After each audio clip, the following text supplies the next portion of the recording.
Hey, how's it going, everyone? I just want to do a quick review of this slide hammer kit I got on top of my engine here. This is a Evo 9, and I actually use this to do a clutch.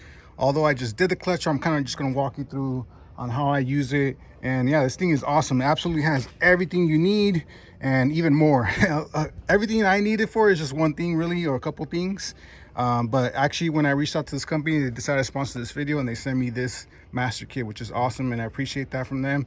And just to walk you through, like if you have an Evo 8, 9, or 10 or below, it's pretty simple. And I know some of the cars, other things, you know, are applicable, but this one is really simple. Once you remove all the stuff here, you don't have to remove everything other than the shaft, the axle. But to remove the shaft, I just remove the axle and then I put a little screw. I put this screw here, and then I put this bit on here, and then I just pop it out. Now, it does have two shafts on the passenger and the driver's side, but you only need to remove at least the Evo on the passenger, or on the driver's side, which is great. And yeah, it's pretty simple. Like, I don't have to do a lot.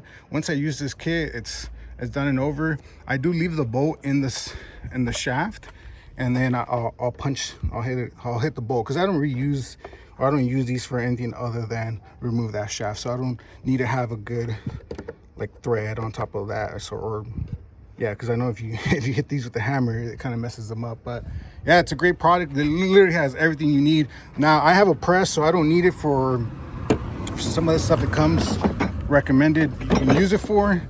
As you can see, axle hubs, bearings, seals, and more.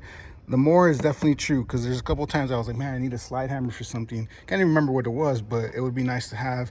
And sometimes you got to improvise and modify your tools for the job, right? So, and yeah, if you're someone like me, you probably rent this out because you've done quite a bit of jobs. You probably rent this out of your local auto parts department. But you've all probably been in my situation where I've gone to my local auto parts department and they didn't have it. They already had rented it out. So I'm like chasing it down, driving to different auto parts, and you know what, it becomes a headache. But it's nice to have. And yeah, it's awesome that they sponsored this video, because now I don't have to do that and I have to run into that situation. But it's a great product. You can't go wrong with it. Thank you guys, and take care.